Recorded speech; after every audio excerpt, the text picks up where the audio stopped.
He had his father's eyes, but he was sleeping on the street. When Keanu Reeves offered him a meal, he never imagined the man would unlock a family secret buried for decades.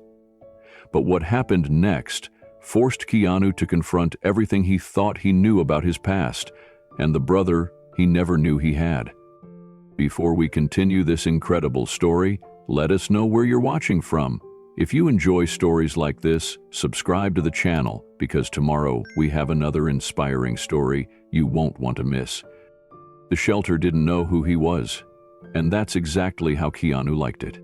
No cameras, no red carpets, just chipped tiles, stainless steel counters, and the smell of lentil soup simmering in bulk.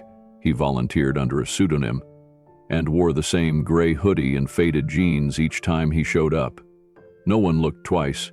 Here, he was just a man with a ladle in his hand and time to offer. It was a quiet Tuesday morning in downtown Los Angeles. The line stretched down the block as usual, men and women wrapped in old jackets, sleeping bags slung over shoulders, eyes sunken from nights spent under bridges or tucked in alleyways. Inside, the air buzzed with motion. Trays being rinsed, vegetables chopped, bread rolls buttered in assembly line fashion. Keanu stood near the serving window, dishing up bowls of stew beside a woman named Marla who wore her hair in a pink bandana and whistled as she worked. The rhythm was calming, predictable, safe, until he looked up and saw him. At first, it was nothing, just another face in the crowd, mid-60s, maybe older, long gray hair tucked behind his ears, wrinkled skin, thin frame. But it was the eyes that stopped Keanu cold. Steel, pool, intense, familiar in a way that made the world tilt for a second. He blinked, unsure. The man shuffled forward with the others, head down, holding a plastic tray like it might slip from his fingers. When he reached the front of the line, he didn't make eye contact. He simply held out the tray and gave a small nod. Keanu's hand trembled slightly as he ladled soup into the bowl. Their eyes met, briefly, and, in that half-second, it was like staring into a memory, or a ghost. The man murmured, "Thank you," and moved on. Keanu stood still for a moment too long. "You good?" Marla asked. "Yeah," he said, blinking hard. "Just thought I recognized someone." The man took his food and settled in the far corner of the room, away from the chatter and clatter. He didn't speak to anyone. He ate slowly, methodically, sipping the soup as if it were a ritual, not a meal. When he finished, he tucked the spoon inside the empty bowl, wiped the rim clean with a napkin, and stood. Keanu watched from across the room, trying not to stare. But it was impossible to look away. There was something about his posture, guarded, alert, like someone who had been alone too long to trust comfort. And then there were the eyes again, sharp, distant, familiar in a way that made Keanu's stomach twist. It wasn't just a resemblance. It wasn't just déjà vu. It was something deeper. That man had his father's eyes. Keanu hadn't thought about Gerard in months, not really. His father had passed years ago, and though the wounds remained, they'd mostly dulled to silence. But now, they screamed. After cleanup, Keanu wandered outside, pretending to sweep the entry steps while scanning the sidewalk. The man was gone. Just like that. The next day, Keanu returned. Same hoodie, same quiet entrance. He worked the same shift, scanning the line every few minutes. No sign of the man. But on Thursday, he came again. Same flannel jacket, same low profile. This time, Keanu made sure to speak. "Hey," he said as the man reached the front. "Good to see you back." The man looked up, caught off guard. His eyes were tired but searching. "Yeah," he said quietly. "Didn't have much else to be, you know."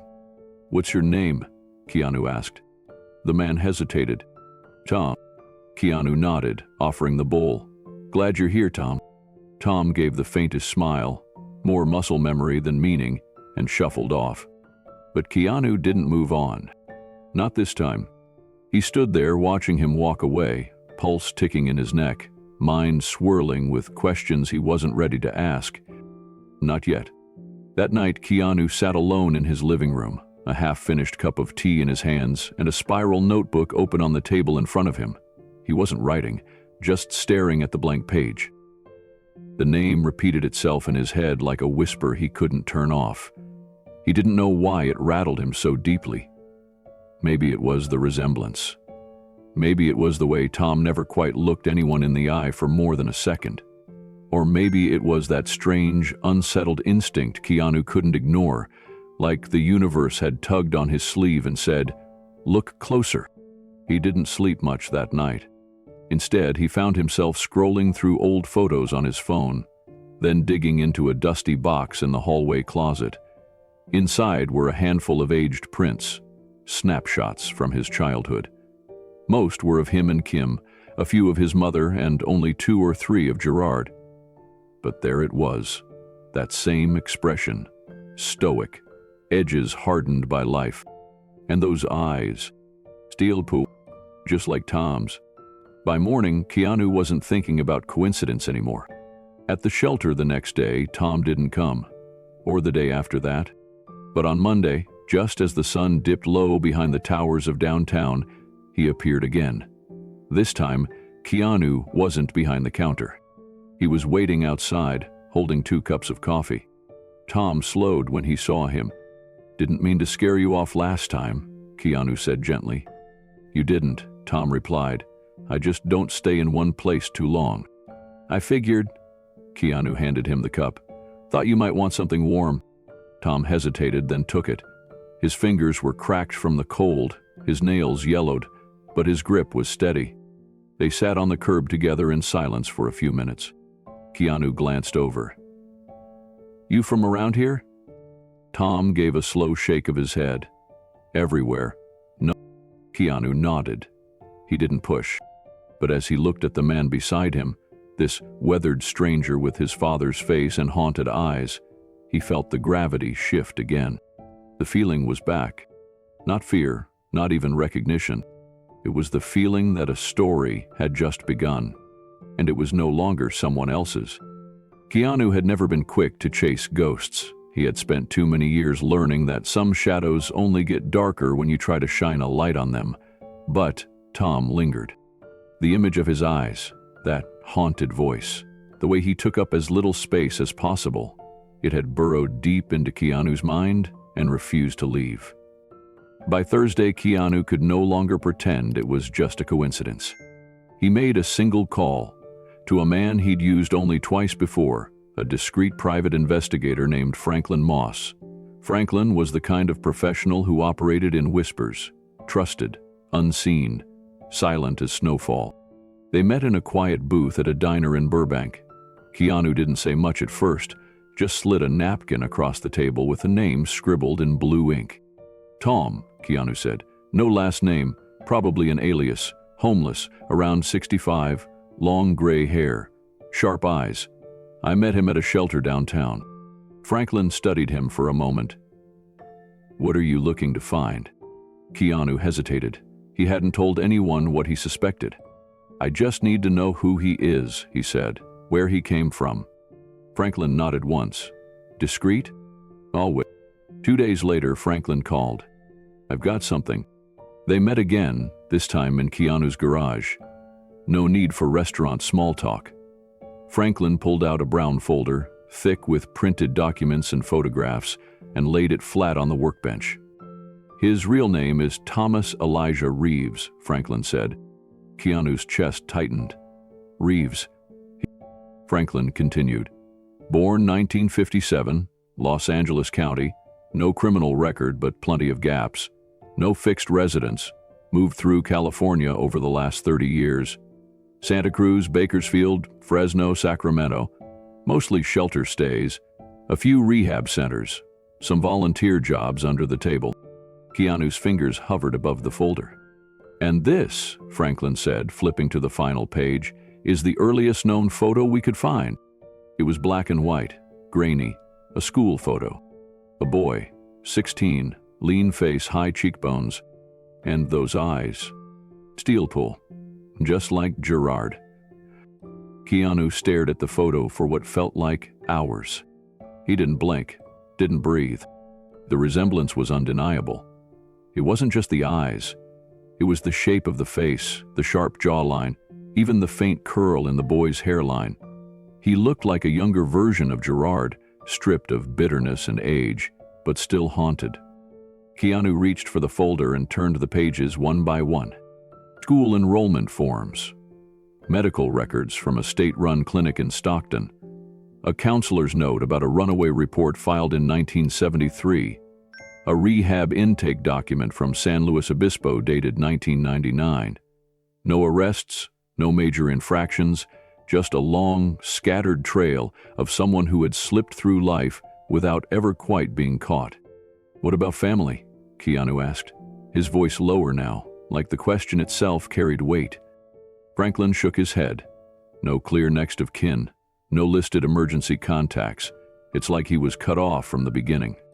Keanu felt the words land like a punch. Or never connected at all. Franklin hesitated, then flipped to one more document. A partial birth certificate scanned from a microfilm archive. Name, Thomas Elijah Reeves. Father, Gerard Thomas Reeves. Mother, Celia Lorraine Hayes. Place of birth, East Los Angeles. Community hospital.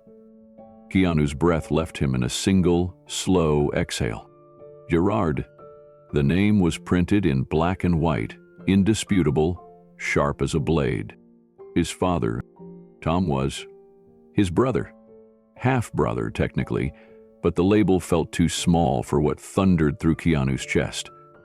He stepped away from the table and leaned against the wall of the garage, staring at the concrete floor like it might offer clarity. His mind spun in 1,000 directions at once, questions with no answers, emotions he hadn't planned to feel again. Franklin remained quiet, giving him space. After a while, Keanu looked up. "Does he know?" Franklin shook his head. No indication he has any idea. No mention of Gerard in any intake interviews. Nothing linking him to anyone besides a few emergency shelters. Keanu nodded slowly.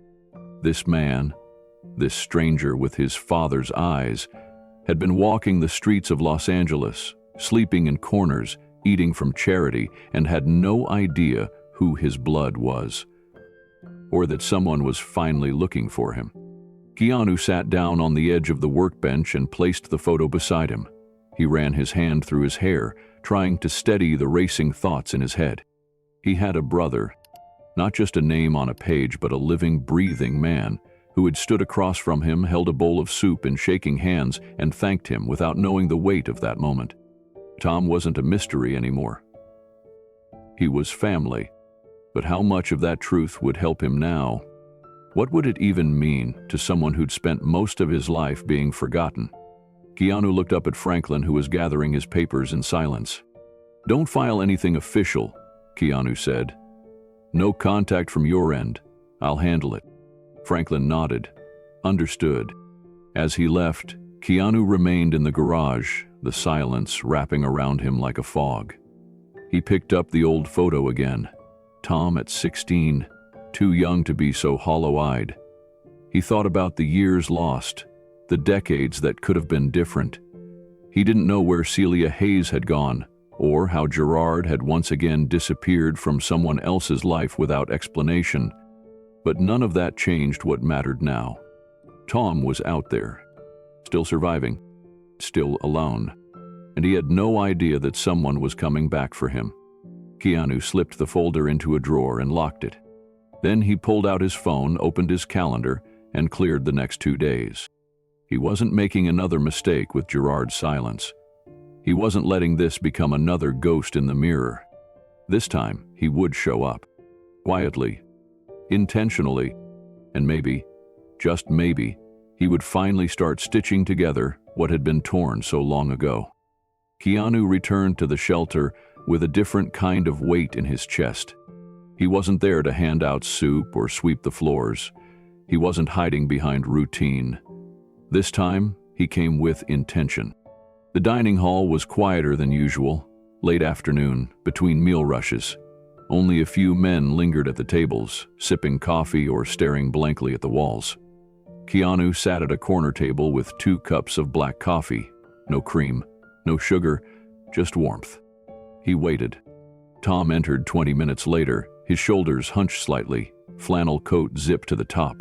He scanned the room with tired eyes and froze when he saw Keanu. Keanu offered a quiet nod, lifting the second cup as a peace offering. Tom hesitated.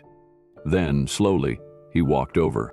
"You stalking me now?" he said, but his voice held no edge, just a weathered humor. "I figured I owed you a proper cup of coffee," Keanu replied. Tom raised an eyebrow. "What, the free soup wasn't enough?" Keanu smiled. "It's good soup, but this felt more intentional."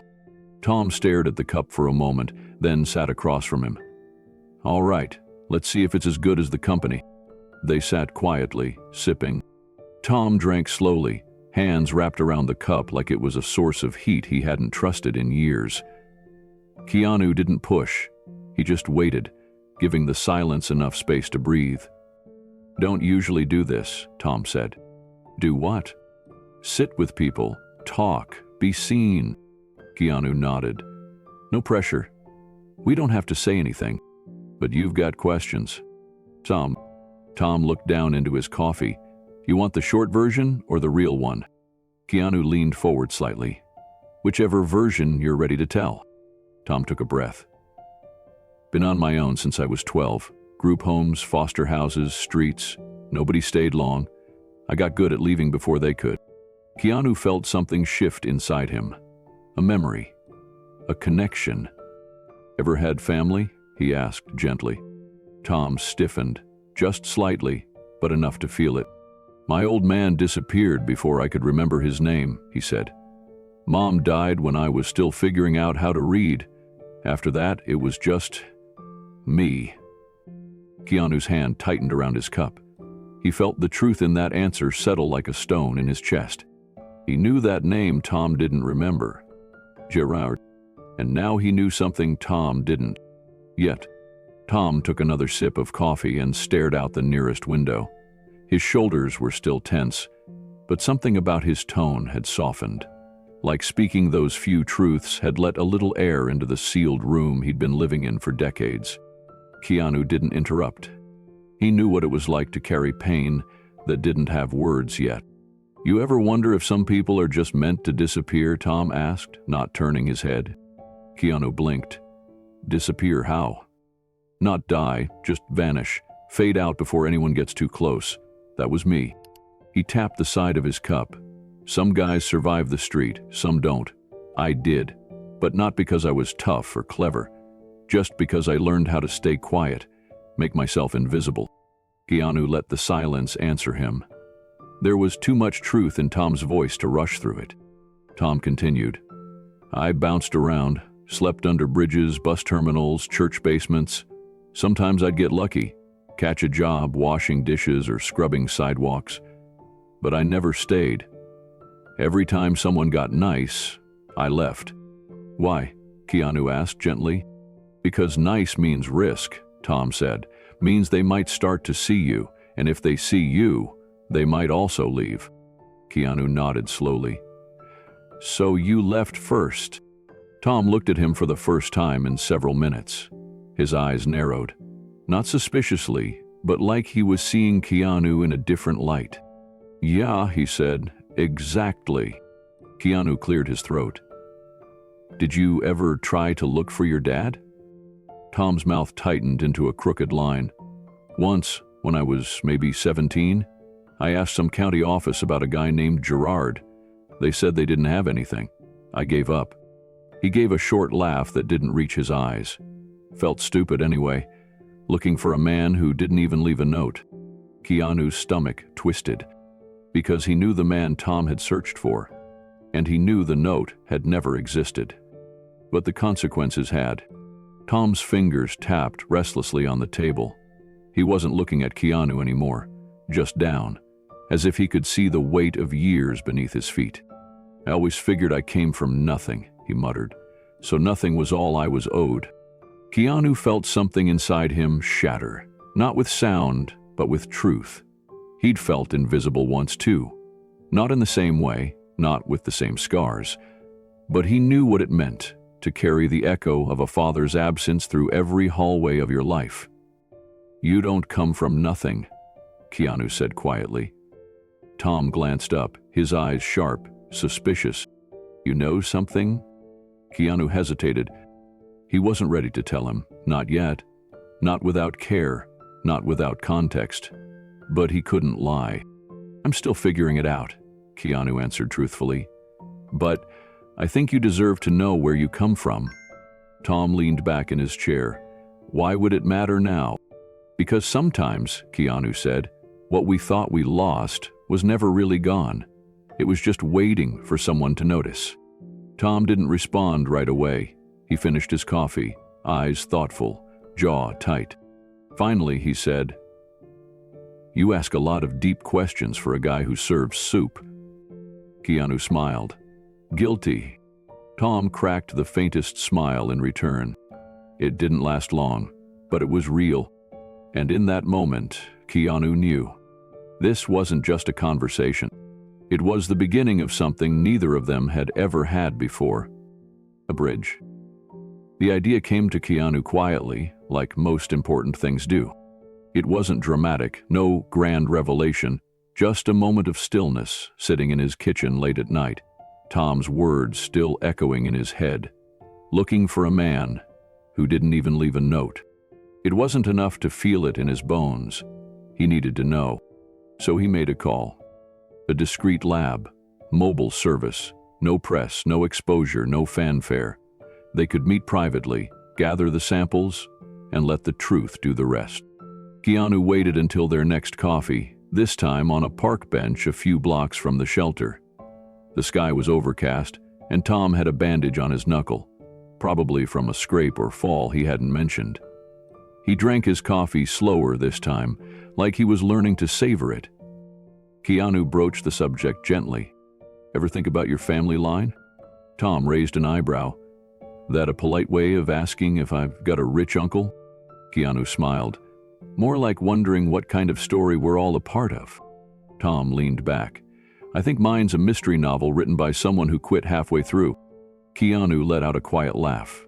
"What if you had a chance to read the rest?" Tom's expression shifted. "What do you mean?"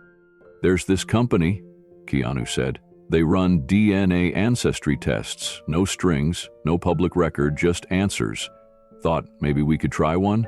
See what it turns up?" Tom stared at him for a long second. "You think I'm part of something bigger?" Keanu hesitated. "I think you deserve to know where you come from." Tom blinked, then gave a low chuckle. "Wouldn't it be something if we were royalty?" Keanu laughed with him. "I was thinking more forgotten branch of a stubborn tree, but sure, royalty works too." Tom shrugged.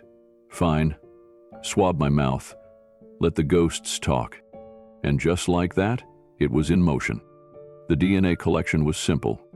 A technician from the private lab met them at a quiet nonprofit clinic that Keanu had arranged through a trusted friend.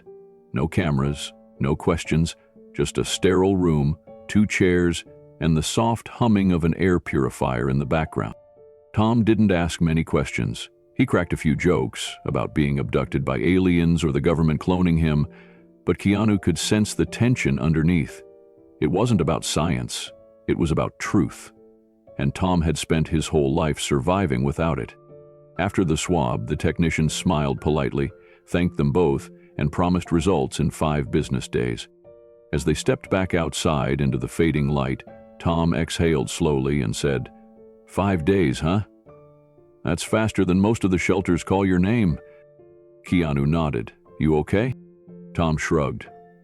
"Honestly, I don't know. Part of me thinks it'll say I'm descended from space rocks." Keanu smiled. "You never know." They didn't speak about it much after that. The days passed quietly. Keanu went back to his usual volunteering shifts. Tom came and went, sometimes showing up for breakfast, other times just passing through with a nod. But Keanu noticed the difference. Tom seemed more alert. He asked about the news. He started reading discarded newspapers, circling job listings with a dull pencil. Something inside him had stirred, and though neither of them said it, they both knew it had everything to do with what was coming. On the 5th day, Keanu's phone buzzed with a message from the lab. "Test results ready. Please check your secure portal." He clicked the link, entered the passcode, waited as the screen loaded. And then, there it was. Genetic match, half-sibling detected.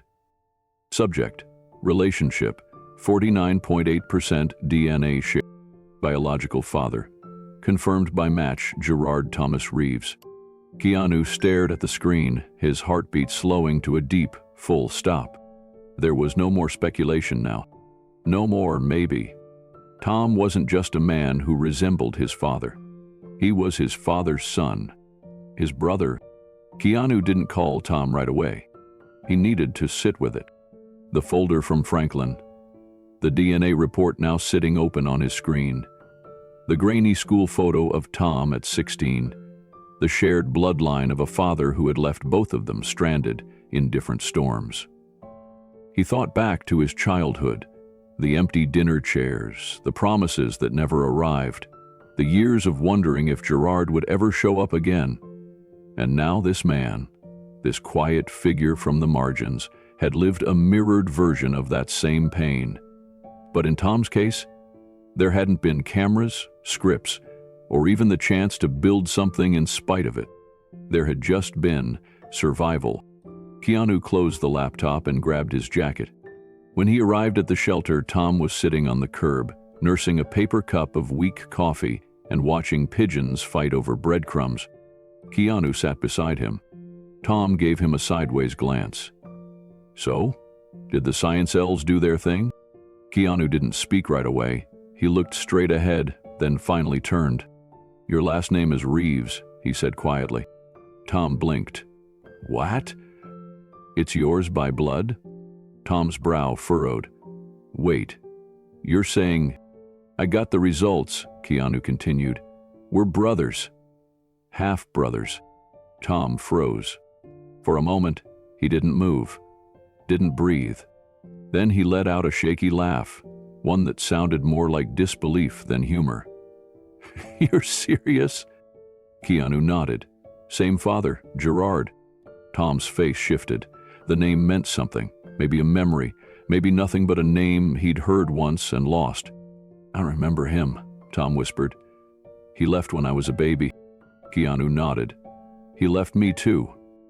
Tom looked down at his hands. "So, what now? You find your long-lost brother and what, fix him?" "No," Keanu said gently. "I just wanted you to know the truth, that you're not invisible, that someone sees you, and always will." Tom was silent. And then, almost too quietly to hear, he said, "I don't know what to do with this." "You don't have to do anything," Keanu replied. "Not yet. We'll figure it out together." And for the first time since they'd met, Tom didn't look like a ghost. He looked like a man coming back into his own. Tom didn't say much at first. After Keanu told him the truth, that they shared the same father, he had gone quiet. Not in a defensive way, not with anger. More like something inside him had lost its footing, and he needed to sit still to figure out where solid ground was. They sat on the same curb for nearly 10 minutes without speaking. Then Tom exhaled through his nose and said, "You serious? You're really telling me we're brothers?" Keanu nodded. "Same father, Gerard Reeves." Tom let out a short laugh. Sharp, surprised. "You know, I spent most of my life not knowing if I came from anyone at all. Now you're telling me I come from someone who left you too." Keanu offered a small smile. "That's the strange part. He broke both of us, and we never even knew it." Tom looked at him. "Did he raise you?" Keanu shook his head. "He left when I was a kid. Came in and out, made promises, never stayed. By the time I was in my teens, he was just gone." Tom scratched his jaw. "Sounds about right." There was a pause.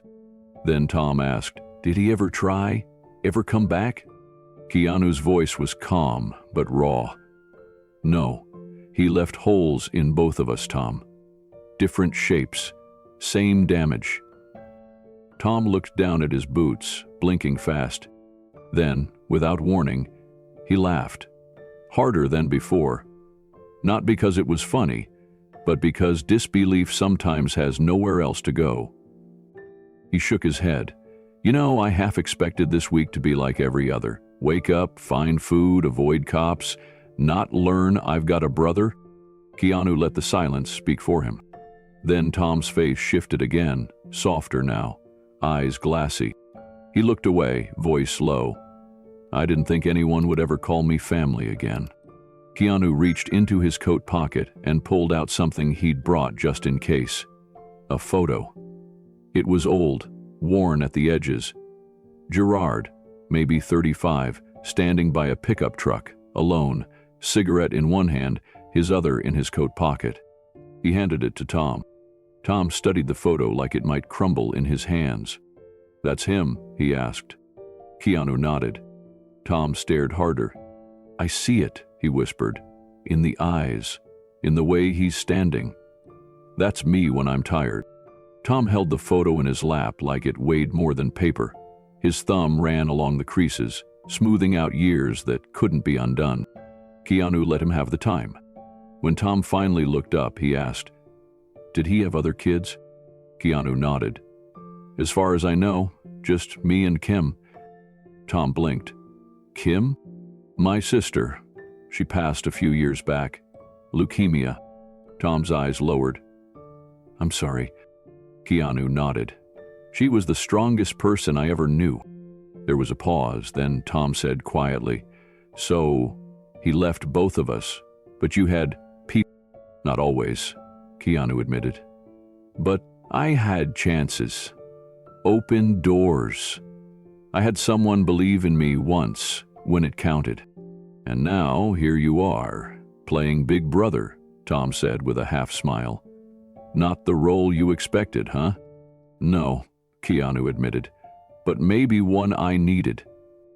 Tom's smile faded into something more solemn.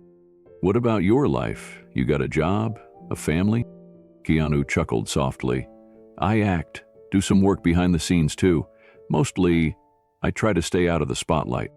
Tom raised an eyebrow. Acting like movies? Keanu nodded, still vague. Tom laughed. Man, the shelter's full of characters, but I never figured you for a Hollywood type. Keanu didn't correct him, because it didn't matter right now. Right now, what mattered was the man in front of him. His brother was finally talking, opening, unpacking a lifetime of silence. Tom looked back at the photo, shaking his head. I spent so many years thinking I was just born broken, like I didn't come from anything real. You did, Keanu said. You came from a man who couldn't hold himself together, but that's not your fault. Tom exhaled slowly, as if letting go of a truth he'd never dared say aloud. You ever think people like us are born carrying someone else's pain? Keanu didn't blink. All the time. Tom looked at him then, really looked at him, and in that silence, a new thread was sewn between them. Not because of what they'd lost, but because of what they could still choose to build. They sat there long after the sky had turned from gray to dusk, their coffee long cold, the street starting to hum with evening traffic. Neither of them rushed to leave. The kind of silence that surrounded them wasn't empty. It was full of everything they hadn't been able to say until now. Eventually, Tom spoke again, voice slower, steadier. You think people like him ever felt sorry about the mess they left? Keanu thought for a moment before answering. I don't know, he said honestly. But I stopped waiting for his apology a long time ago, not because I didn't want it, but because I realized I couldn't grow if I kept holding my breath. Tom nodded slowly, digesting the words. You let it go? Not all at once, but piece by piece, yeah. Tom looked away again, eyes fixed on the street. I don't know if I've got anything left to let go of. Maybe I just learned how to hold it better. That's still survival, Keanu said. But now, maybe, there's a different way. Tom let out a tired breath. You're not like the people I've known. I've known different kinds of pain, Keanu said, but pain has a way of recognizing itself. They stood finally, the moment between them not ending, just stretching into something new. Keanu reached into his pocket and handed Tom the old photo again. "Keep it," he said. Tom looked at him, surprised. "You sure?" "I've had it long enough. Maybe it's your turn." Tom stared at the picture once more, this time less like it was a stranger and more like a page from his own story. He tucked it carefully into the inside of his jacket. As they started walking, Tom asked, "So what now? You going to teach me how to be part of a family?" Keanu smiled. "No, we'll just figure it out as we go." Tom laughed again, still rough around the edges, but real. The kind of laugh that said he hadn't used it in a long time, but it still worked. And for the first time in years, neither of them felt like a mistake someone else had left behind. They were no longer fragments of Gerard Reeves's legacy. They were brothers. It started with a simple offer. Not a rescue, not a dramatic gesture, just a key card and an address scribbled on the back of a napkin. Keanu waited until the timing felt right. After one of their longer conversations, as they sat beneath a bus stop awning and watched the clouds roll over the Los Angeles skyline, he quietly pulled the napkin from his coat pocket and placed it in Tom's hand. "What's this?" Tom asked, unfolding it. "Modelon Jefferson. Clean, quiet, paid through the end of the month."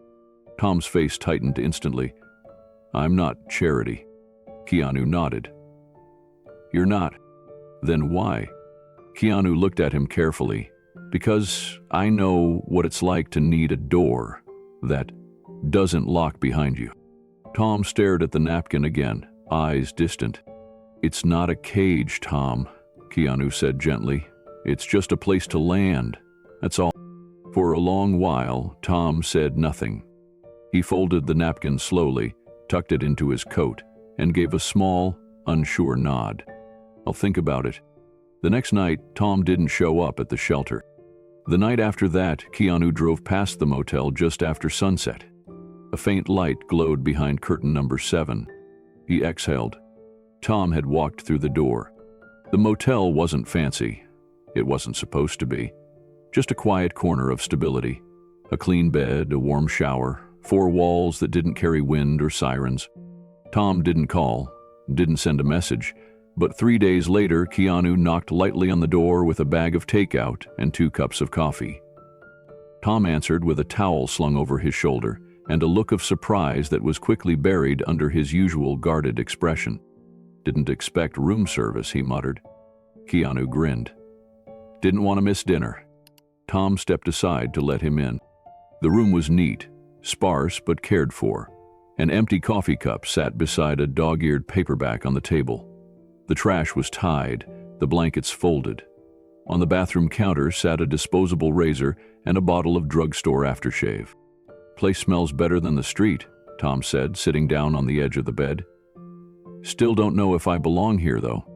Keanu handed him the food. "You belong wherever you're healing." Tom didn't reply right away. He just started opening the takeout container, lifting the lid slowly, like the warmth inside might vanish if he moved too fast. Keanu watched as Tom took a bite of the roasted chicken and rice, then closed his eyes for half a second. It wasn't dramatic, but something softened in his jaw.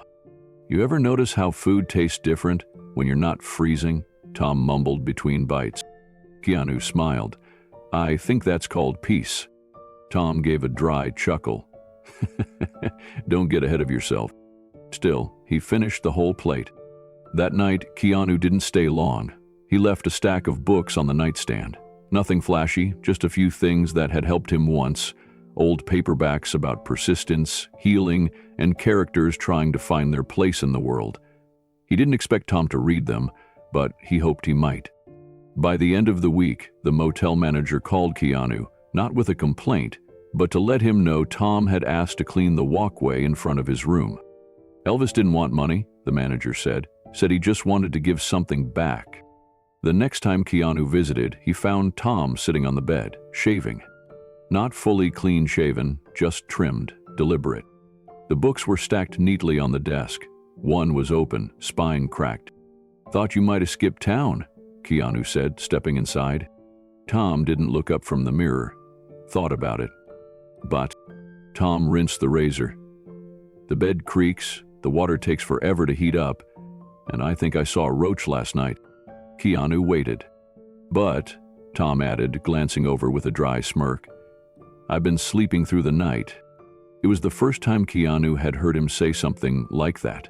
Not just surviving, but resting, existing without flinching. He sat down in the armchair and crossed his arms. "Small miracles." Tom nodded, wiping his face with a towel. "Small's better than none." And, in that tiny room, with chipped paint and buzzing light bulbs, something was changing. Not loudly, not all at once, but quietly, steadily. For the first time in years, Tom wasn't wondering where he'd sleep tomorrow. He was living today. Over the next few weeks, Keanu made a habit of stopping by the motel every few days. Never announced, never expected. Just quiet check-ins with coffee, sandwiches, or sometimes nothing but time. Sometimes they talked, sometimes they didn't, and that was okay. One morning, Keanu showed up with a newspaper folded under his arm. Inside it was a local section feature about a small community garden project in Boyle Heights. Volunteers needed, no ID checks, just hands and time. He left it on the nightstand without a word. The next week, Tom wasn't at the motel when Keanu stopped by. Instead, the manager said he'd seen him leave just after 8 a.m., clean shirt tucked into his jeans, a small bag over his shoulder. When Keanu came back that evening, he found a note on the motel desk, written on lined paper. "Didn't know I missed dirt under my nails. Thanks for the garden lead." Keanu folded the note carefully and tucked it into his jacket pocket. It wasn't much, but it was everything. He'd brought Tom a proper notebook the next day, hardcover, blank pages, a pen loop on the side. Tom took it without fanfare and didn't say a word. But a few days later, Keanu saw it on the desk. Opened. Filled with handwriting. The first page simply read, "Proof I'm still here." Each visit after that, Keanu noticed new signs. The desk organized, the blinds open, a radio playing soft jazz in the corner, a toothbrush resting in a cup that wasn't disposable. Tom still didn't talk about the future, but he was living in the present now. And for Keanu, that was enough. He understood healing wasn't loud. It wasn't a declaration. It was a room with a door, a bed that didn't fold into concrete, a man who no longer crossed the street to avoid his reflection in store windows. Tom was still finding his way, but this time he wasn't walking alone. It happened on a Tuesday.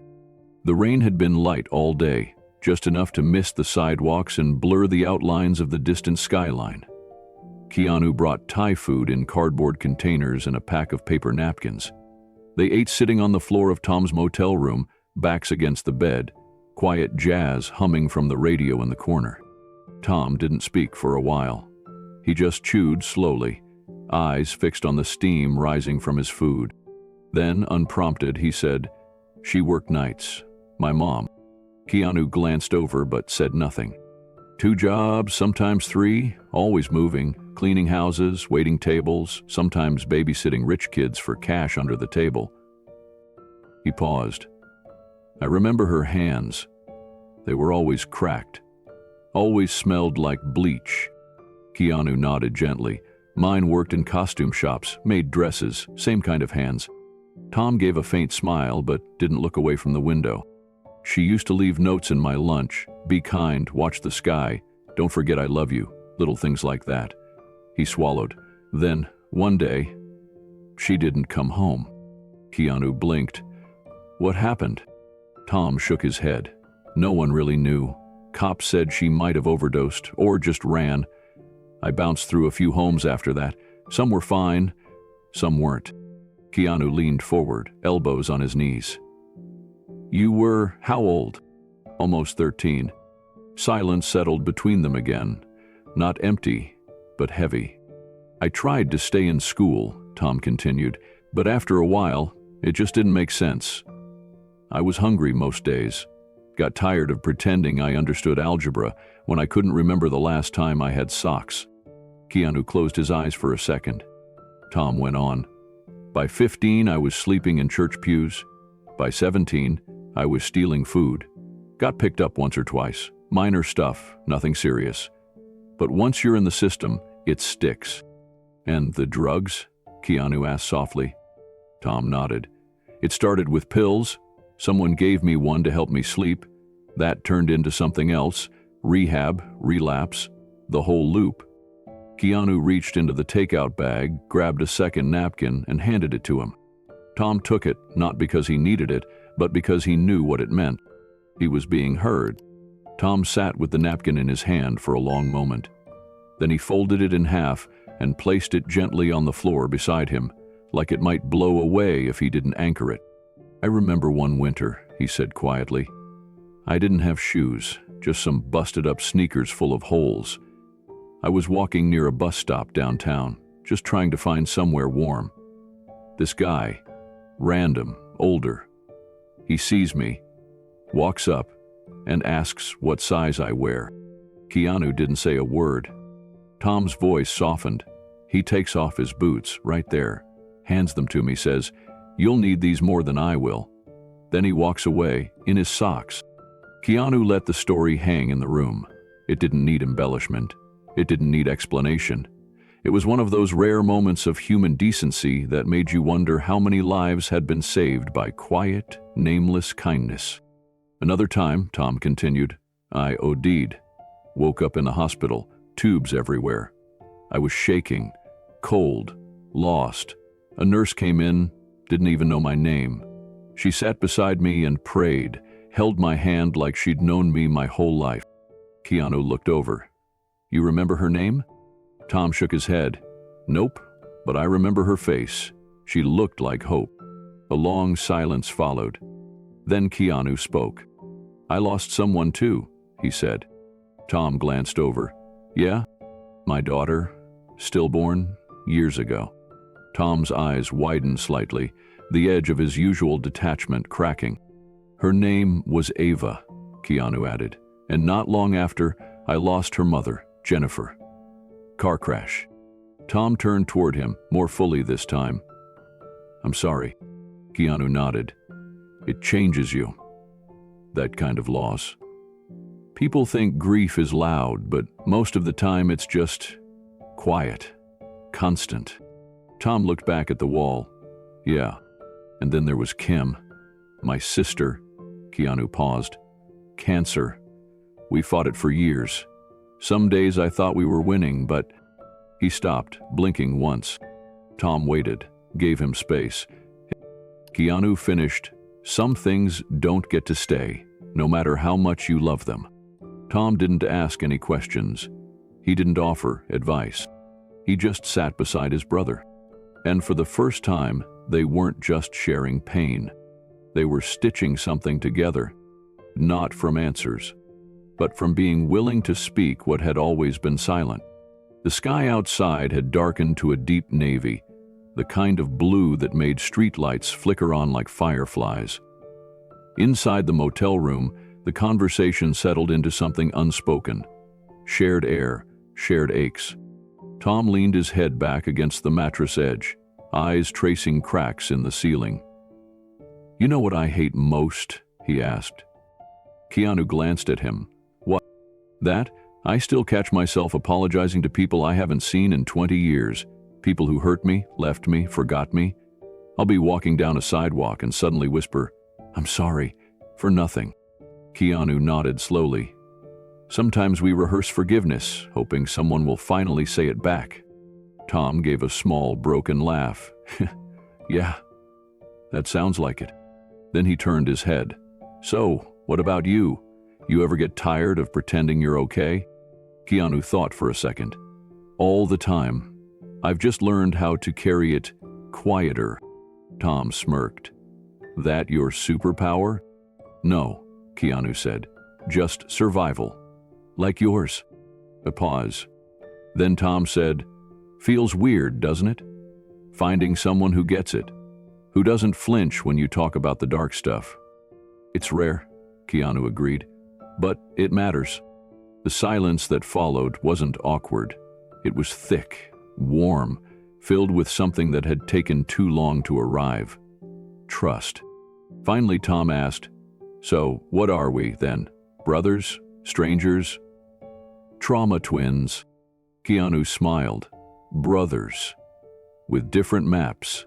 Same mountains." Tom nodded, letting the words sink in. He reached over to the desk, grabbed the small notebook Keanu had given him, and opened to the second page. His handwriting was messy but deliberate. He held it up. "Some stories were never told because no one thought we were worth listening to." Keanu read the line and looked at him. "You were always worth listening to," he said. Tom didn't reply. He didn't need to. The notebook went back to the desk. The empty food containers were tossed into the trash. The radio was turned off. And for a long while they sat in silence. Two brothers, no longer lost in their own stories, but slowly learning how to tell them out loud. And this time, they weren't telling them alone.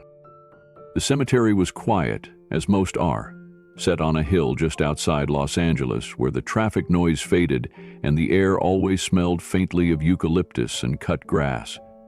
The kind of place where words got swallowed into silence and time stood a little stiller than usual. Keanu hadn't been back in years. Not because he didn't care, because he wasn't sure what was left to say. He parked his motorcycle under a tall sycamore, pulled a small river stone from his jacket pocket, and walked the winding path past rows of names etched into granite. Some names were polished and fresh. Some had faded under the sun, slowly giving way to moss and memory.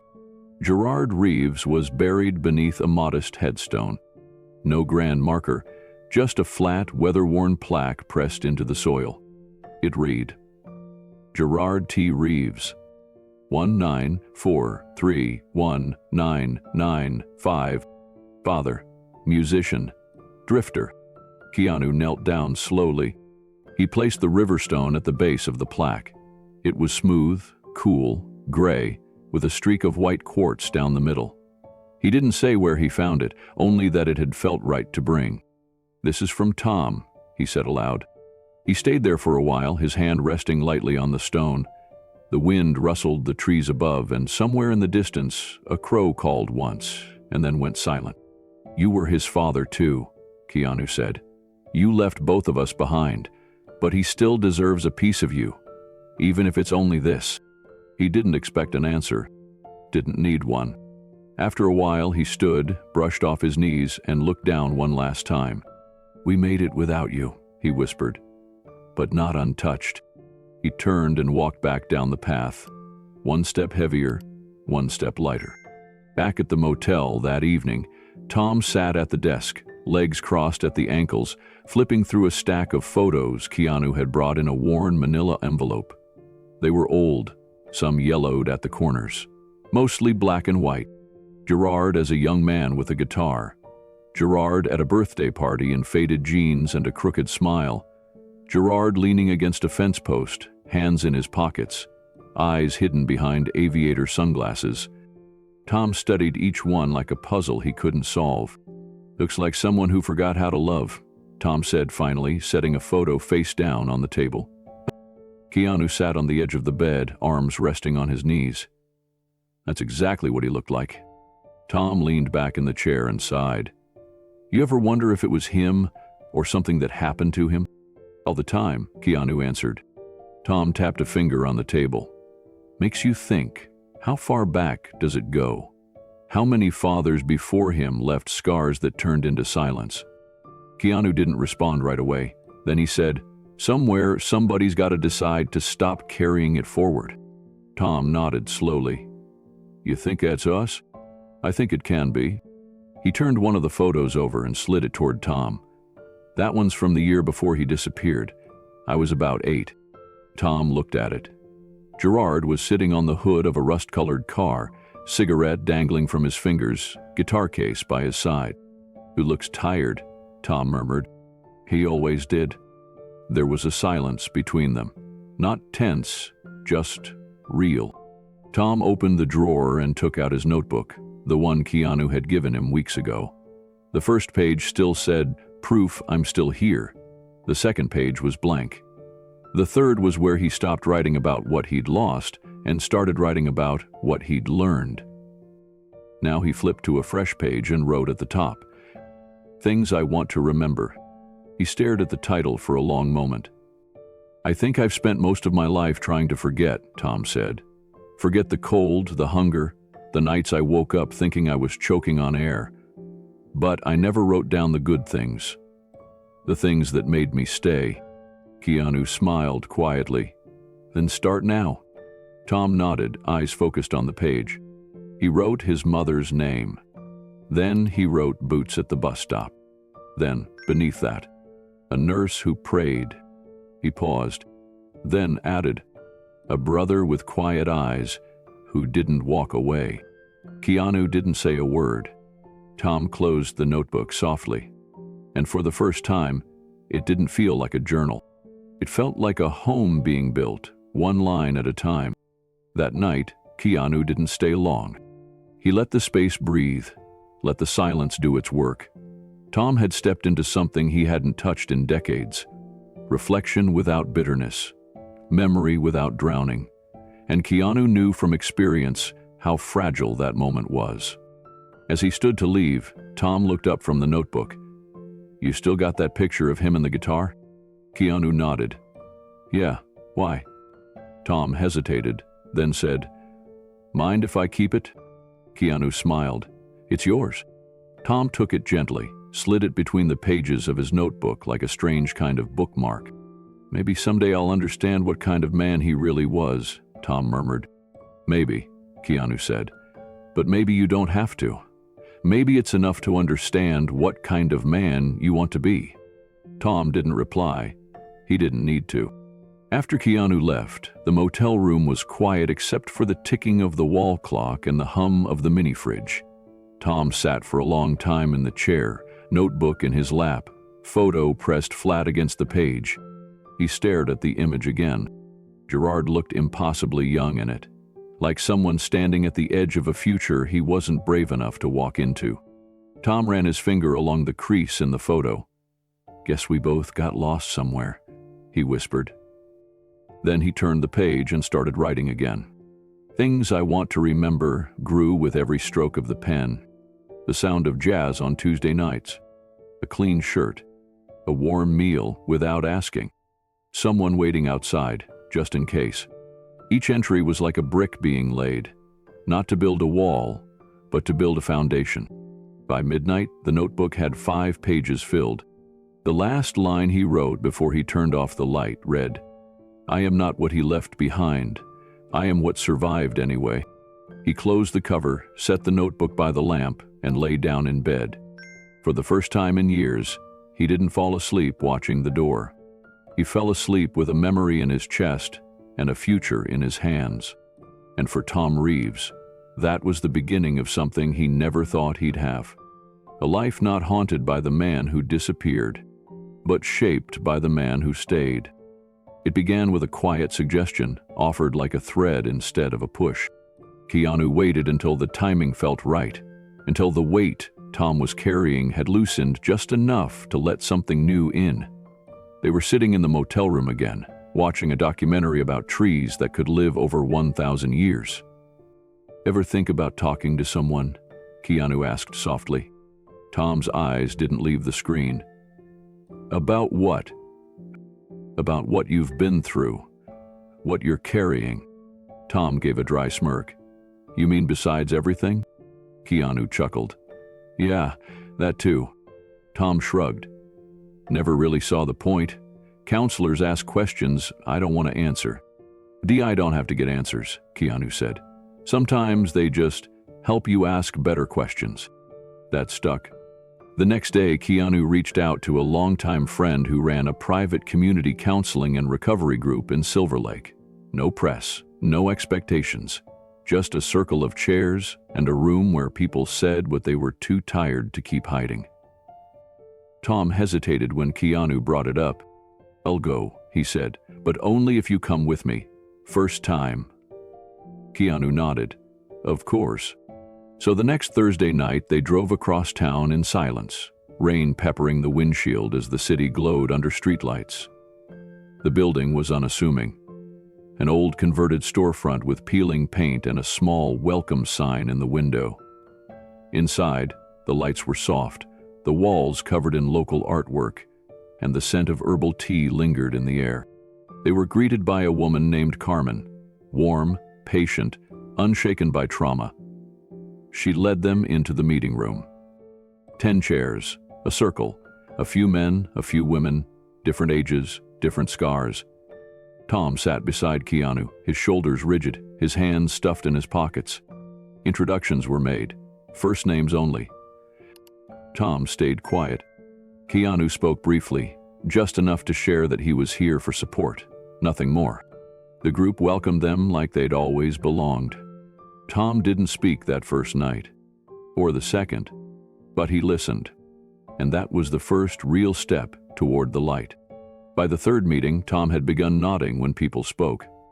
Not in a performative way, just little acknowledgments. A tilt of the chin when a man in his 50s spoke about losing his kids to the system. A quiet exhale when a woman described hiding behind sarcasm because it was safer than telling the truth. Carmen always left space at the end for anyone new to speak. Tom didn't. But he lingered longer afterward, helped fold chairs, helped clean the mugs. Keanu never asked him why. He just drove them home, music low, windows slightly cracked to let the night in. By the fifth meeting, something changed. It was after a man named Jerome, a wiry mechanic in his 60s, shared a story about spending 14 years in and out of prison, only to come home and realize he no longer recognized his own voice. "I thought healing was for people who hadn't broken everything," Jerome said, "but turns out healing is exactly for people like us." There was a pause. Then Tom leaned forward, elbows on his knees. "I didn't know I was still allowed to heal," he said quietly. Every head turned. No one interrupted. Tom cleared his throat. "I thought that ship sailed, that you get a certain number of chances in life, and if you screw up enough, the world just stops offering them." More silence. "But this," he gestured at the circle, "this feels different." Carmen smiled, eyes kind. "Because it is." After the meeting, Keanu waited by the car while Tom spoke briefly with Jerome. Nothing animated, nothing dramatic, just a handshake, a connection. As they pulled away, Tom stared out the passenger window, voice soft. "That felt good." Keanu nodded. "You spoke your truth." Tom smiled slightly. "Felt like getting air in my lungs again."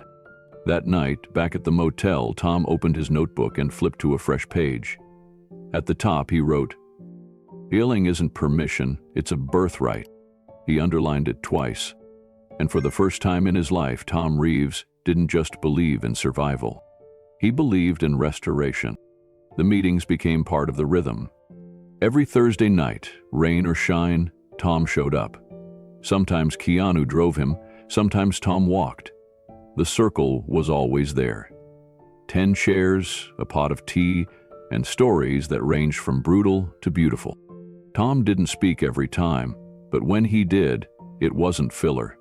His words landed heavy and true. He talked about sleeping on sidewalks and dreaming about porches, about how silence became armor, about how pain made him feel invisible, and how being seen now scared him more than the streets ever did. "I used to think being tough meant never needing anyone," he said once. "Now I think real strength is knowing when you do." People nodded, some cried. No one looked away. Keanu often sat quietly in the back, not as a celebrity, not as a savior, but as a brother who knew what it meant to carry grief like a second skin. One night, Tom brought his notebook. He read a few lines aloud. "I was born into someone else's absence, but I've decided to live into my own presence." It was quiet after he read that. Then Carmen whispered, "That's not just healing, that's resurrection." Tom smiled. Not a guarded, lopsided grin, but a full, open, human smile. A few weeks later, Carmen pulled Keanu aside after a meeting. "He's changing," she said softly. "Not just adjusting, growing." Keanu nodded. "I see it." "Hayes got something to say," she added, "and I think, one day, he's going to help more people than he knows." Keanu didn't answer right away. He just looked across the room, at Tom laughing gently with Jerome, his hand resting on the back of one of the chairs like it belonged there. Because it did. Healing wasn't a finish line. It wasn't a ribbon you cut through at the end of a race. It was 1,000 quiet decisions made in rooms like this, with circles of strangers, with the sound of your own story finding its voice again. And as Keanu watched his brother step into that light, bit by bit, word by word, he didn't feel like he was watching a miracle. He felt like he was watching a man finally remember he was never meant to be forgotten. The wind carried salt off the Pacific as Tom unfolded the single sheet of paper in his hands. They were sitting on a bench just above the shore in Malibu, where the cliffs gave way to sand and the horizon stretched wide and blue. The waves rolled in slow and steady, the sun hanging low behind them, painting streaks of orange and gold across the sky. Keanu sat beside his brother, saying nothing. He knew this wasn't his moment. It was Tom's. Tom stared at the letter for a while before he began to read. His voice was steady, not cold, not angry, but grounded, like someone who had earned every syllable he was about to say. "Dear Gerard," he started, "that's all I've got. A name. 4 syllables that sound like a question when I say them out loud." He paused, then continued. "You could have been a father. Instead, you were a ghost. You were a rumor in my mother's tears and a blank space in every form I had to fill out. I used to ask about you when I was little. By the time I was 10, I stopped asking. By 15, I stopped caring. Or so I told myself." Tom took a breath, his eyes never leaving the page. "I grew up thinking I was broken. Turns out I was just hungry for a kind of love that never had your name on it. I searched for you in the faces of teachers, in the eyes of strangers. I thought maybe if I became invisible enough, you'd show up just to make me visible." Another pause. "You didn't." Keanu glanced at him, his jaw tight, heart still. Tom pressed on. "I've made peace with not having answers. But I've also made peace with not giving you more space than you deserve. That's what this letter is. Not a cry, not a curse, just a confession from a son who needed a father and found nothing but echoes." He cleared his throat once, voice softening. "I forgive you. Not because you earned it, but because I won't carry your silence anymore. That's mine now, and I'll fill it with something better." He folded the letter slowly, as if each crease was part of his release. Then he handed it to Keanu. "You want to do the honors?" he asked. Keanu didn't speak. He took the paper, tore it in half, then again and again, until the words were nothing but fluttering pieces in his hands. Tom stood. The breeze picked up, and Keanu let the pieces go. They scattered into the wind like ash. The last shreds of paper danced on the wind, some drifting into the waves, others caught in the sea air and carried until they vanished. Tom watched them go, his expression unreadable at first. But then, something shifted. His shoulders lowered, not in defeat, but in release.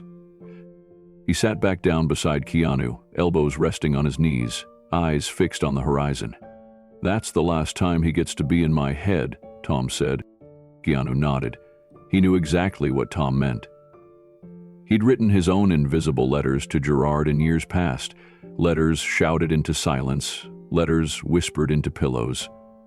But none had felt as full or final as this one. They sat there for a while, just listening to the sea. Tom pulled out his notebook, flipped to the page marked "Things I Want to Remember," and added a new line at the bottom. "The day I stopped letting him shape the man I am." He closed the notebook and tapped it once against his knee. "You ever feel like you were raised by absence?" Tom asked after a while. Keanu looked out toward the water.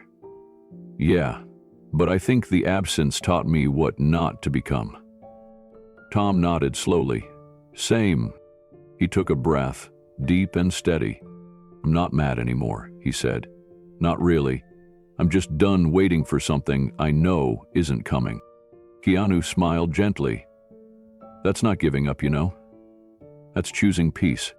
Tom turned toward him, eyes clearer than Keanu had ever seen them. "You think there's still time for someone like me?" "There's always time," Keanu said. "The clock starts over every time you wake up willing to change." Tom let those words sink in. Then, unexpectedly, he laughed. A short, raw, real laugh. "You're a better actor than I thought." Keanu grinned. "I've had a lot of practice." The tide rolled in a little closer, licking the edges of the sand. Behind them, the world moved on. Cars on the highway, people in their homes, phones buzzing with 1,000 distractions. But here, on this cliff, two brothers sat in stillness. Not fixing the past, not rewriting it, just letting go. Tom stood and stretched, brushing sand off his jeans. "Let's go," he said. "To the motel?" Keanu asked. Tom shook his head. "No, let's go forward." Keanu rose beside him. And as they walked back toward the bike, the sky burning down in a blaze of orange and gold, neither of them looked back. They didn't have to. The house wasn't large. It sat tucked behind a row of windswept palms, just a few blocks from the coast in a quiet pocket of Venice Beach. Single story, weathered white siding, blue shutters faded by sun and salt. A narrow porch ran along the front, where a wind chime sang gently when the ocean breeze swept through. Keanu didn't live there, but he owned it, a place he had bought years ago for people who needed transition, stability, breathing room. Over the years, it had been home to recovering artists, writers, a widower once learning how to live alone again. Now it was Tom's turn. He didn't offer it right away. He waited until the motel no longer felt like refuge but routine, until Tom began looking beyond the walls and talking about what's next in small, hesitant sentences. They stood in front of the house on a Tuesday morning, keys in hand, the sun just beginning to warm the sidewalk. "This isn't charity," Keanu said. "It's a next chapter. You get your own room, shared kitchen and laundry. No rent for now, just a few ground rules." Tom stared at the porch. "What's the catch?" "No catch," Keanu said, "but there's structure. Chores rotate, lights out at midnight. You respect the other people in the house. You stay clean, and if you need help, you ask." Tom nodded slowly. "And if I disappear again?" Keanu looked him in the eye. "Then I'll come find you." The corners of Tom's mouth twitched. A smile, small, but there. He took the keys. That afternoon, he moved in with 2 duffel bags, his notebook, and the photo of his mother, still creased from being folded into too many coat pockets over the years. He placed it on the windowsill in his new room. No frame, just light. "She would have wanted this," he said softly the next morning, standing barefoot in the kitchen, steam rising from the kettle beside him. Keanu was at the counter, cracking eggs into a bowl. "She'd be proud." Tom nodded. "I think I'm finally starting to be." That week, he applied for a part-time position at a local community kitchen, the same one Keanu used to volunteer at when he needed stillness. He got the job. Nothing glamorous, just plating food, wiping tables, checking in on the regulars who shuffled through the door in heavy coats and worn-out sneakers. But Tom fit there. He knew the language, knew the pain. And more importantly, he listened, because he knew what it meant to be seen. Every night, Tom came home with stories. He'd sit at the small kitchen table just off the living room, pull out his notebook and write with purpose. No longer just to process the past, but to record what was unfolding now. Small moments of connection, quiet victories, faces he didn't want to forget. One entry simply read, "Helped a man who reminded me of me." He spoke less about survival and more about gratitude. The way the air smelled after it rained, the sound of someone humming while they washed dishes, the comfort of footsteps overhead that didn't mean danger. The rhythm of shared life began to root itself into him. He helped a neighbor repair a broken fence in the backyard, brought back pastries from the bakery on Main for the housemates on Saturday mornings. He found a quiet joy in being part of something again, something without blood, but still family.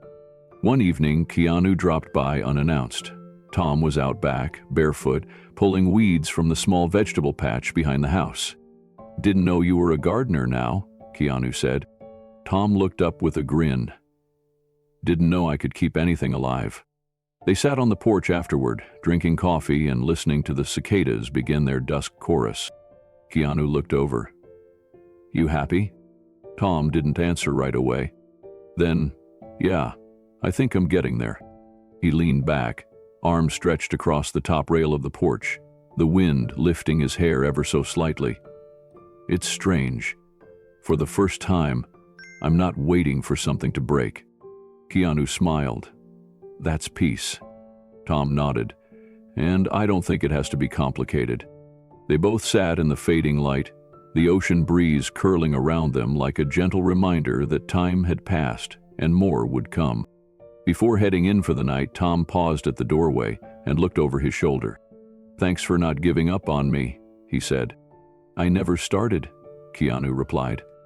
And with that, Tom stepped into the house, into his room, into a life that no longer felt borrowed.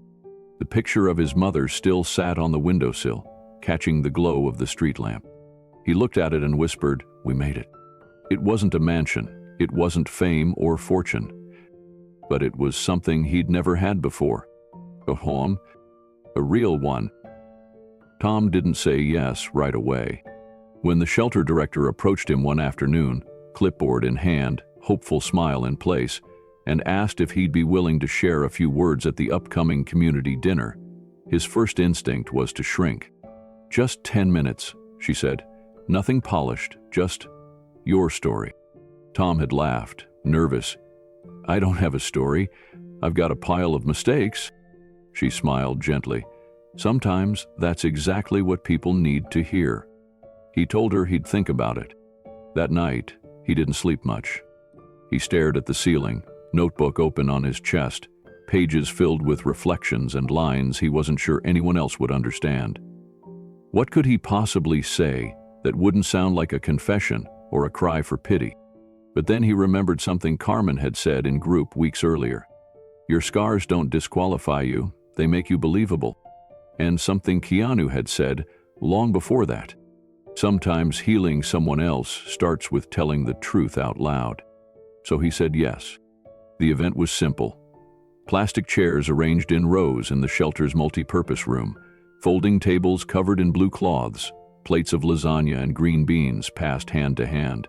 The lights buzzed softly overhead, and a microphone sat on a small podium at the front of the room. Tom arrived early. He wore a clean button-down shirt, the sleeves rolled to his elbows. His notebook was tucked under his arm. He paced a bit near the back, mouthing a few lines to himself, then stopped when he saw Keanu walk in. Keanu didn't wave, didn't make a big show. He just gave a subtle nod and took a seat quietly in the third row. That was enough. When they called Tom's name, his stomach tightened, but his feet carried him forward. He stood behind the podium, looked out at the faces, some tired, some curious, a few smiling, and took a breath. "Hi," he said into the mic, voice a little scratchy. "My name's Tom." He paused. For most of my life, I thought that was all I was, just Tom. A guy people passed by, a name no one remembered. The room went still. I've slept on sidewalks. I've gone days without food. I've been high, angry, and so ashamed I couldn't look in a mirror. I've also been seen. He looked down for a second, then back up. I spent my life thinking I didn't matter. But someone saw me, not as a problem to fix, but as a person worth knowing. He paused again, and the room leaned in. Tom gripped the edge of the podium, not tightly, but with enough pressure to remind himself he was still standing. "I used to think people like me were born broken, that we weren't supposed to make it, that maybe the world ran smoother if we just stayed invisible." He swallowed, voice thickening just slightly. But then someone showed up, not to fix me, not to preach at me, just to sit beside me, to listen. He didn't name Keanu. He didn't need to. Bit by bit, he continued, I started believing I might be more than what I'd been through, that maybe pain isn't the whole story, just the beginning of one. A woman in the second row dabbed her eyes. A young man leaned forward in his seat, hands folded. Even the volunteers near the door had stopped moving. Tom glanced down at the notebook, then closed it without reading a single word from the pages. This isn't a speech, he said. It's a thank you to the people who see others not for where they've been, but for who they still might become. His voice steadied. I used to sleep on benches. Now I get to set tables. I used to run. Now I stay. I used to wonder if I mattered. A pause. Then, now I know I do. He stepped back from the microphone. For a beat, the room held its breath. Then applause rose. Not polite, not obligatory, but real, full, sustained. Tom didn't beam. He didn't bow. He just nodded once, slowly, the smallest smile breaking through. His eyes scanned the room and landed on Keanu. Keanu didn't stand. He just smiled back. Quiet, steady, proud. Later that night, after the chairs were stacked and the last of the leftovers packed up, Tom walked outside and sat on the front steps of the shelter. Keanu joined him, handing him a coffee to-go cup, both hands wrapped around his own. You did it, Keanu said. Tom looked out at the street. Felt like jumping off a cliff. But you landed. Yeah, Tom said. I think I did. He pulled his notebook from his back pocket and flipped it open to a blank page. Under the glow of the streetlight, he wrote, one line. First time I spoke, and nobody looked away. He capped the pen and shut the book. And for the first time, his story didn't feel like something that had happened to him. It felt like something he was choosing to tell. The photo arrived in a plain envelope. No note, no fanfare, just a moment frozen in time. Tom found it on the kitchen counter one morning, tucked between a pile of mail and the grocery list. It was from the shelter's annual charity walk the weekend before. Someone had snapped it near the finish line, Keanu and Tom, walking side by side. Both were smiling. Tired, a little sweaty, but smiling. The kind of smile that came from having nothing to prove and everything to appreciate. Tom stared at the photo for a long time. There was something about it. Something different. Not the image itself, but the feeling it held. He didn't look lost in that photo. He didn't look like a man who had clawed his way back from the shadows. He looked like someone who belonged. Later that afternoon, he walked into a small shop near the boardwalk and bought a frame. Simple, dark wood, no embellishments. He brought it home, sat on the edge of his bed, and carefully placed the photo inside. Then, using a thick black marker, he wrote a line across the bottom border of the frame. It's never too late to be seen. He hung it on the wall above his desk, right between the window and the shelf where his notebook rested. The nails were slightly crooked. The frame leaned a bit to the left. But it stayed. It was the first picture Tom had ever displayed of himself with someone he called family. That evening, Keanu stopped by with a bag of groceries and a sheepish grin. Thought I'd try cooking tonight, he said. Tom raised an eyebrow. This gonna end with a call to the fire department? Keanu held up a carton of eggs. Not if you supervise. They made breakfast for dinner. Eggs, toast, overcooked hash browns. Keanu burned the first round of eggs and blamed the pan. Tom laughed so hard he nearly dropped a plate. They moved around the kitchen like they'd done it 100 times before. Not just as housemates, as brothers. After dinner, they sat at the table, sipping tea. The dishes could wait. The moment was more important. Tom glanced toward the hallway, then nodded toward his room. I hung up that picture. From the walk. Keanu smiled. Good one, huh? Yeah, Tom said softly. Feels like proof. Of what? I'm not who I used to be. Keanu leaned back in his chair, cup cradled in both hands. It's wild, isn't it? How a single photo can carry so much. Tom nodded. It's the first time I've seen myself without shame in my own eyes. Keanu didn't speak for a moment. Then he said, "You know what I see when I look at it?" Tom raised an eyebrow. "Hope," Keanu said.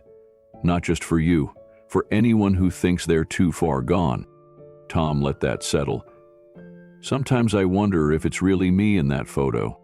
"It is," Keanu said. "It's the part of you that always existed. You just had to walk far enough to find him." The tea had gone lukewarm, but neither of them cared. Tom tapped his fingers on the rim of his mug. "You ever think about legacy?" Keanu nodded slowly. "More than I used to." "What do you think it means?" Keanu took a breath, his voice thoughtful. "I used to think it was about what you leave behind. Work, art, memories. And now? Now I think it's about who you walk beside. Who you lift when the world says they're not worth it. That's legacy." Tom smiled. "Then you've already left yours." Keanu looked at him, a quiet humility in his eyes. "So have you." Tom looked toward the window, where the faintest reflection of the photo frame in his room glimmered from the hallway light. "I don't want to be remembered as someone who just survived." "You won't," Keanu said. "You'll be remembered as someone who gave others permission to try." That line hit deep, because Tom knew exactly how it felt to need that kind of permission, to wake up and wonder if the day was already lost before it even started. And now people were hearing his voice, not because it was loud, but because it was honest. He took another sip of tea, then said, "You think the past ever fully leaves?" Keanu shook his head. "No, I think it softens, stops bleeding, turns into something you can carry without breaking." Tom nodded. "Yeah, that sounds about right." They sat in that calm, the weight of legacy not as a burden, but as a bridge, between pain and peace, between silence and story, between what had been and what still could be. The photo on the wall didn't change anything, but it reminded Tom that everything had already changed. Later that night, after Keanu left, Tom walked back to his room, the house quiet except for the soft creaks of settling wood and the distant hush of ocean waves rolling in. He turned on the lamp beside his bed and sat at the desk, facing the framed photo above. The words he had written, "It's never too late to be seen," seemed to carry even more weight now. Not just for him, but for every person he had ever stood in line with at shelters. For every name that had disappeared into systems. For every pair of eyes that had once looked away from their own reflection. He reached for his notebook and opened it to a fresh page. He didn't need to write much. Just a few lines. Legacy isn't something you leave. It's something you live while someone's watching. And someone always is. He closed the book and leaned back in his chair. The photo caught the edge of the lamplight, casting a soft shadow behind it. It felt like a promise. The next morning, Tom woke up early. He made coffee for the house before anyone else stirred, set out mugs, toasted bread, opened the windows to let the salt air roll in. Then, with a towel slung over his shoulder, he walked outside barefoot and checked on the tiny patch of vegetables behind the house. The tomatoes were sprouting, the basil had started climbing, life finding a way. Later, on his walk to work, he passed someone he recognized from a time when he would have avoided eye contact. A young guy, maybe 20, sitting under the awning of a closed store, hoodie pulled low, a duffel bag at his feet. Tom slowed, stopped, pulled a small card from his wallet. It had the shelter's address and number written on the back. He handed it over. "Good food, good people," Tom said. "Tell them Tom sent you." The kid nodded without speaking. Tom didn't push, he just smiled, turned, and kept walking. He had 15 minutes to clock in at the kitchen, and he didn't want to be late. That afternoon, when he got home, there was a note on his door. It was from one of the other housemates. "Thanks for the coffee this morning, you make this place feel like home." Tom pinned the note beside the photo on the wall, and for the first time, the man who used to believe he'd been born into nothing had built something. It started with a simple idea. "Let's go back," Keanu said one afternoon, standing beside Tom outside the community kitchen, sleeves rolled up, apron dusted with flour. To the shelter. Tom looked over, confused. The one in downtown? Keanu nodded. Yeah, where we met. Tom hesitated. As in we serve. Together. For a moment, Tom didn't answer. He looked out at the parking lot, eyes narrowing slightly as if scanning something far off in memory. That place had once been a landscape of pain for him, a room he entered with shaking hands and the belief that no one saw him. But now, something inside him had shifted.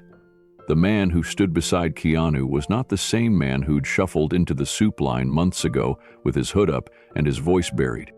He was clearer now, stronger. He exhaled and said, "Yeah, let's do it." The following weekend, they drove in early, just after sunrise. The streets were still quiet, the usual city noise dulled by the soft golden haze that comes before traffic wakes up. The shelter looked the same from the outside, cracked pavement, a metal gate slightly bent at the corner, faded paint. But to Tom, it felt smaller than he remembered, less intimidating, less consuming.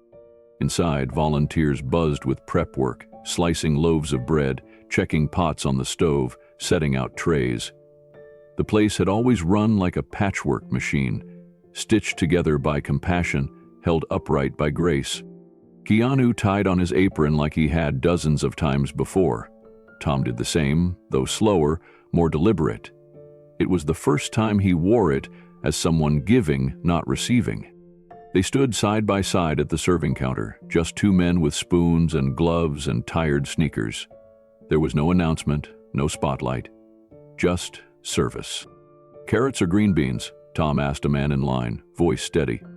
"Both, if you don't mind," the man replied.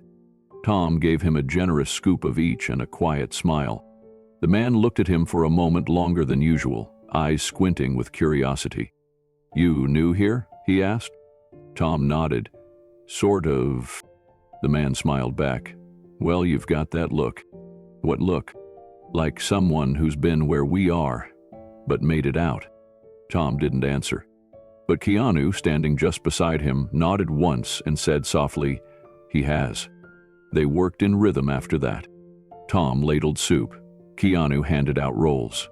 Between them, a line of people flowed, old and young, some smiling, some barely holding themselves upright.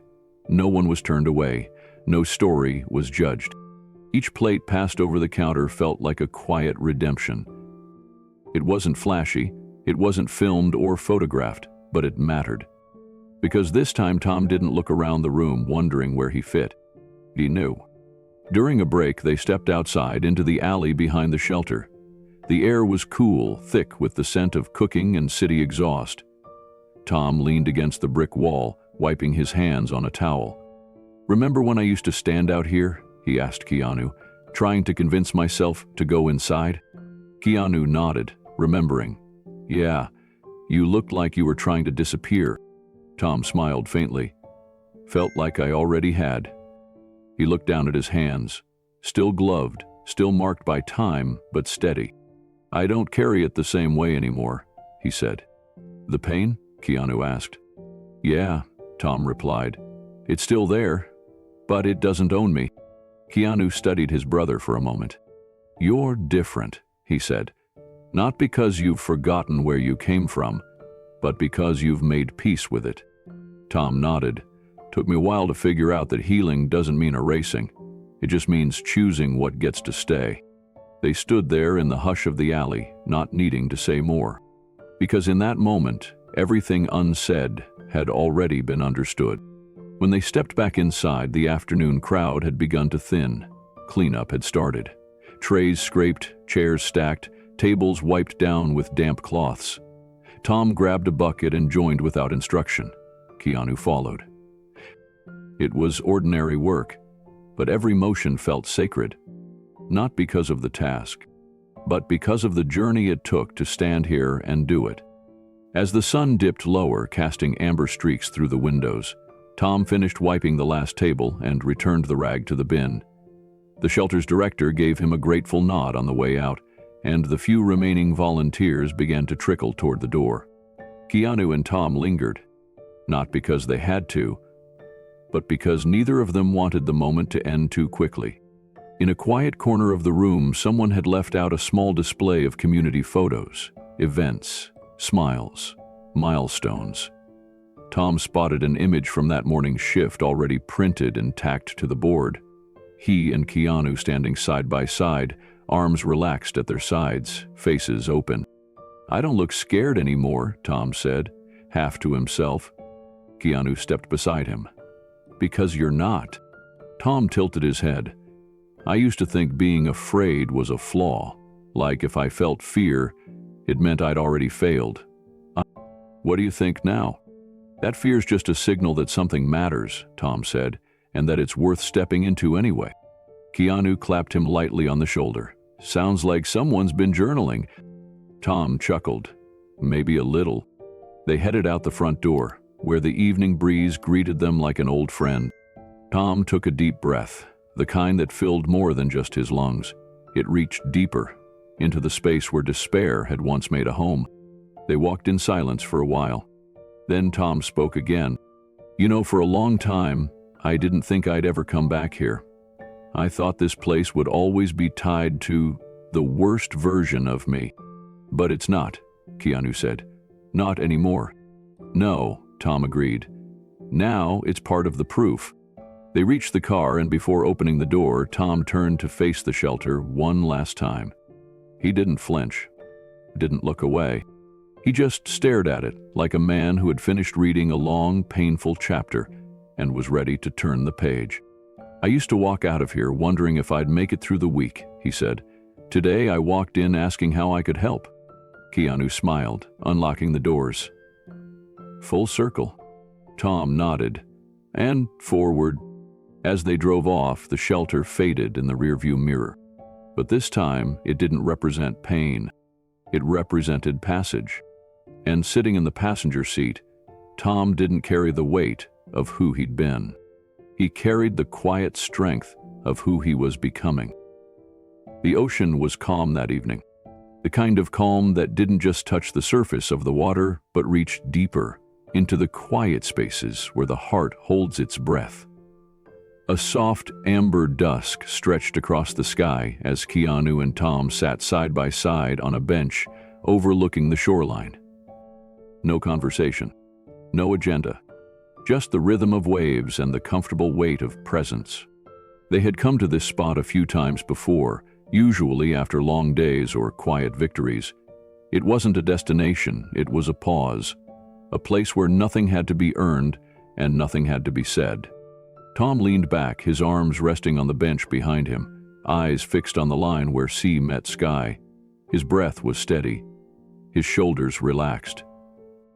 Keanu, beside him, reached into the bag at his feet and pulled out a small, rectangular box wrapped in brown paper and tied with simple twine. He didn't say anything, just placed it in Tom's lap. Tom looked down, surprised. "What's this?" "Open it," Keanu said. Tom unwrapped the paper slowly. Inside was a leather-bound journal, deep brown, stitched along the spine, the kind that felt both timeless and personal. He ran his fingers across the cover, the leather soft but firm. He opened it. On the inside cover, in neat, familiar handwriting, were the words, "You were never invisible, you just needed someone to look long enough."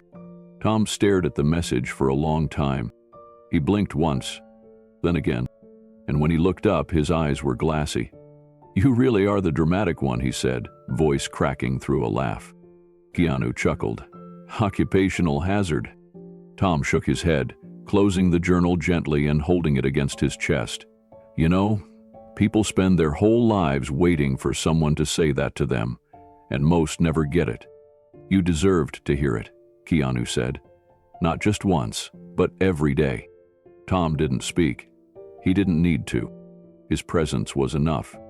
The wind picked up slightly, ruffling their hair and carrying the briny scent of salt water across their skin. The bench creaked as they shifted in their seats, settling more deeply into the comfort of the moment. Tom looked out over the waves. "I used to sit on benches like this and wonder if anyone would notice if I disappeared." Keanu turned toward him. "And now?" Tom exhaled, smiling softly. "Now I know I'm part of something that, even if the world's not watching, Someone sees me. The waves rolled in slow and steady, like the ocean itself was listening. Tom held the journal in his lap, thumb resting on the stitched binding. He wasn't flipping through the pages, just letting the weight of it settle in, like something sacred, like something earned. "I've got a lot I still want to write," he said, eventually, almost to himself. Keanu looked out toward the horizon. "Good. That's what blank pages are for." Tom laughed gently. "You make it sound easy." "It's not," Keanu replied, "but it's worth it." A few kids played farther down the beach, their laughter drifting through the air like wind chimes. The setting sun painted the clouds in streaks of violet and peach. It was the kind of moment that would pass quickly, but the kind that lingered in memory long after. "You ever think about how weird all this is?" Tom asked. "How life pulls people together? How the smallest choices lead to the biggest changes?" Keanu nodded. "All the time. One letter, one visit, one look. It's like the whole universe nudges us until we finally look up." Tom turned toward him, more serious now. "I don't say it much, but thank you." Keanu met his eyes. "You don't need to." "I know," Tom said, "but I want to." He looked down again at the journal, then back at the water. "You didn't just show up and save me, you know. That's not what this is. You sat next to me until I remembered how to stand." Keanu smiled. "That's what brothers do." Tom smirked. "Yeah, well, you're stuck with me now. Wouldn't have it any other way." They watched the sky for a while longer, letting the silence speak for them, the kind of silence that wasn't empty, but full of meaning. A silence between two people who had walked through fire, not to rescue each other, but to remind each other they weren't alone in it. Finally, Tom stood, brushing sand from his jeans. He tucked the journal under his arm, the spine pressed against his ribs like a heartbeat. As they turned to leave, Keanu asked, "What's the first thing you'll write?" Tom paused, thoughtful, then said, "That I made it here, and I stayed." They walked side by side along the path, dusk settling behind them like a soft curtain. The bench sat empty now, but it held something sacred. Two stories that had once been drifting alone, now woven into something lasting. The sea kept whispering, the wind kept moving, and with every step away from the water, Tom carried less of his past and more of his future. Healing doesn't always announce itself with a breakthrough. Sometimes it starts with a whisper, a glance, a shared meal. Sometimes it looks like a man sitting in silence, trying to forget the echo of his father's absence. And other times it looks like someone choosing to stay. Keanu didn't know what he'd find the day he walked into that shelter. He wasn't searching for a lost brother. He wasn't trying to rewrite the past. He just showed up to serve food, to be present, to remember who he was outside the spotlight. But fate doesn't wait for perfect timing. Sometimes it just puts two people in the same room and asks one of them to look closer. That's all it took, one look. Tom didn't speak much then. He avoided eye contact. He stayed after meals only long enough to not seem suspicious, and yet there was something in him that made Keanu pause. Something familiar. Not just in the shape of his face or the way his shoulders carried years of weight, but in the quiet. In the hunger that had nothing to do with food. Keanu could have walked away. It would have been easier, safer. But he didn't. He leaned in, and everything changed. It didn't happen quickly. Trust never does. There were days when Tom barely responded, nights when Keanu wondered if he was doing more harm than good. But slowly, piece by piece, a story began to emerge. A life marked by abandonment, by foster homes and missed birthdays, by cold floors and colder stairs. Tom had been living under bridges, behind buildings, in the blank spaces where people stopped looking. But Keanu looked, and he kept looking. What followed wasn't a rescue, it was a reunion. Not of childhood memories or shared holidays, but of two men who had survived different storms only to realize their pain traced back to the same name. Gerard Reeves, a father who had vanished leaving behind not just questions, but legacies of silence. For Tom, that silence had become armor. He wore it to sleep. He spoke through it. He walked with it wrapped around his shoulders, convincing himself he was safer alone. Until Keanu did the one thing no one else had done. He stayed. He didn't offer answers or promises. He offered presence, consistency, compassion without condition. And that's where the healing began. Not in grand gestures, but in the ordinary. The shared meals, the notebooks, the long drives without words, the counseling sessions, the folded laundry, the photo on the wall. And slowly, the man who once believed he had no place in the world began to write himself into it. Tom didn't become a new person overnight. He became a truer version of who he had always been. Honest, strong, capable, kind. He began working again, speaking in rooms he once sat in silence, mentoring men who reminded him of himself. He started writing lines that carried weight, that helped others find language for their pain. He showed up, and he kept showing up.